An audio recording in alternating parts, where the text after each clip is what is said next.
Hey, this is Tom, and this is getting out of hand. I'm not even talking about the fact that my grandpa blames himself for what happened with Evergrande, and not even talking about the fact that I had to explain to him that it's not that ship that was stuck in the Suez Canal, not even talking about the fact that he booked a ticket to China. Apparently, now he's going to Beijing to try and resolve things. Good luck to him with that. All I'm seeing is these Armageddon titles. Armageddon this, Armageddon that, like that. All of this about nothing. Now, I've been known to clickbait. I'm not a saint, although I've been weaning off the clickbait train a little bit lately, but I don't mind people clickbaiting. It's just what really annoys me is a lot of these channels have no freaking clue what they're talking about, making videos about Evergrande for clicks and views, and they're playing off people's fears. Now, you can't blame me for being a proponent of Chinese stocks.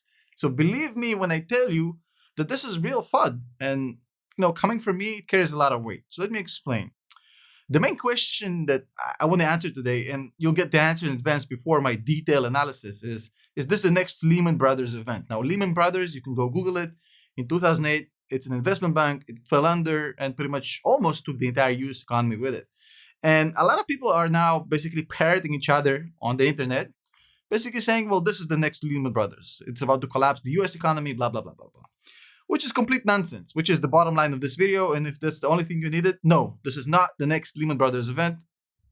Sayonara, or whatever they say. Konnichiwa, I don't know. But here's the thing. I'm just kidding. But here's the real analysis here. So I want to give you 3 reasons which are undisputable of why this cannot ever be a Lehman Brothers level event. And the only thing I ask in return is that you don't click nothing, don't smash nothing, don't buy nothing. I have no courses, no discounts, no nothing. The only thing I need is your attention. That's it. And for that, you can thank our channel members and our patrons, for basically saving me from this garbage. I have to beg for anything. So check this out. There's 3 reasons why this story, the Evergrande story, has no similarities to the Lehman Brothers story. So as you probably heard by now, Evergrande is a Chinese company engaged in real estate development. They're massive, and they've accumulated a lot of debt. Now, the share price have been tumbling down for quite a while. In fact, this isn't really news. We've been talking about this for a whole year. This stock went from way up here to way down here in a single year. In fact, they lost 90% of the share price in a single year. However, even though this is not actual news, in the last 5 days, there's been a massive shift. The stock actually dipped 20% in the last 5 days at all.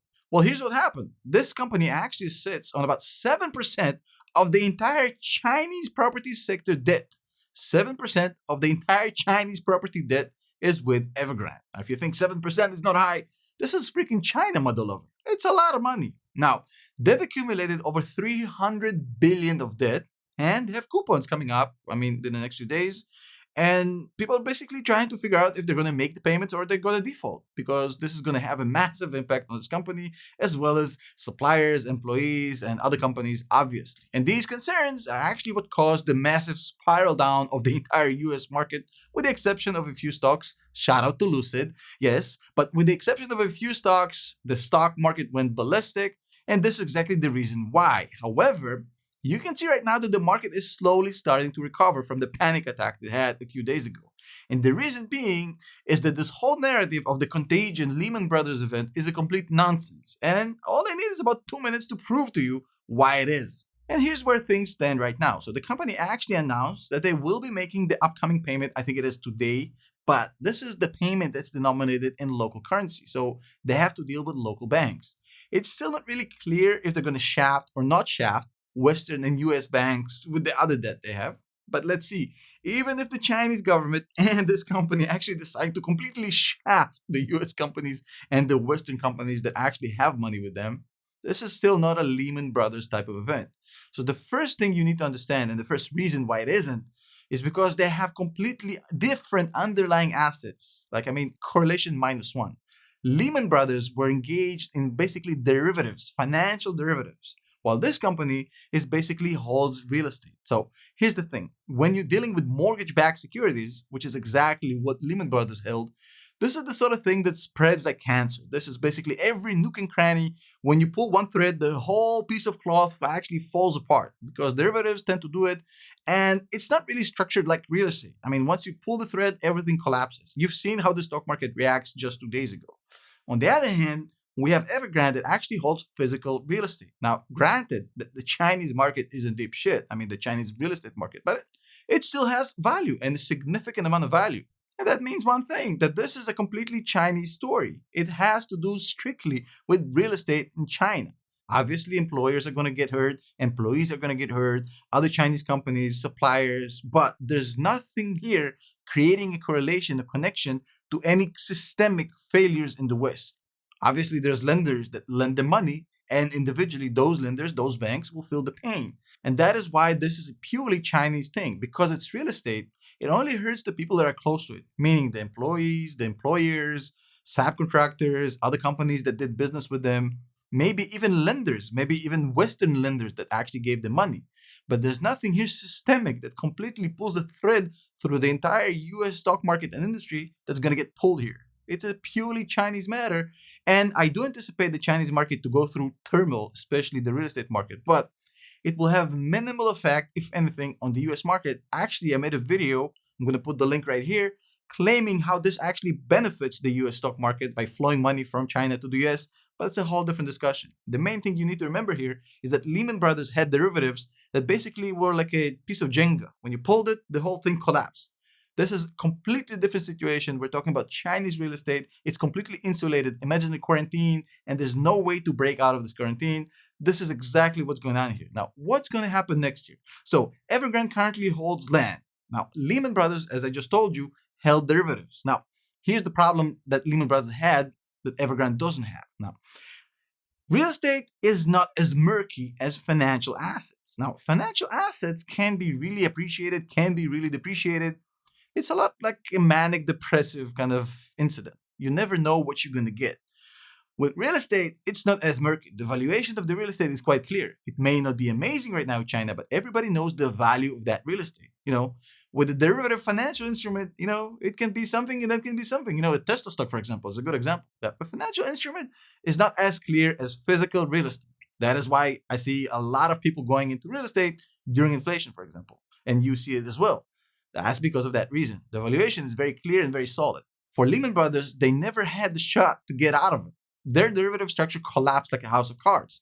Now, Evergrande, as freaked up as they are, they still have a shot to get out of it because all they got to do is get some cash, get some patience from the banks, finish the projects that they have stuck right now because of lack of cash, sell these assets, even at a discount, get cash flow, and eventually repay their debt. The only thing they need is patience and cash, and they can eventually get out of this. Now, usually in the usual situation, you don't have that. If you're in trouble, nobody trusts you anymore. They cut off your credit immediately. But this is China, and you have to understand that the Chinese banks are basically the long arm of the Chinese government. So if the government says lend, they lend. If they say don't lend, they don't lend. If they say be patient, they'll be patient. So I think this is the way for the Chinese government to actually help Evergrande without bailing them out, by using the local banks to extend more credit to them to finish their projects and to eventually get out of it. This is what I think is going to happen. So next up, we're going to have this situation. A lot of heads will roll. A lot of people will get fired. I'm hoping that this is as bad as it gets for those people, but this is China. Who knows?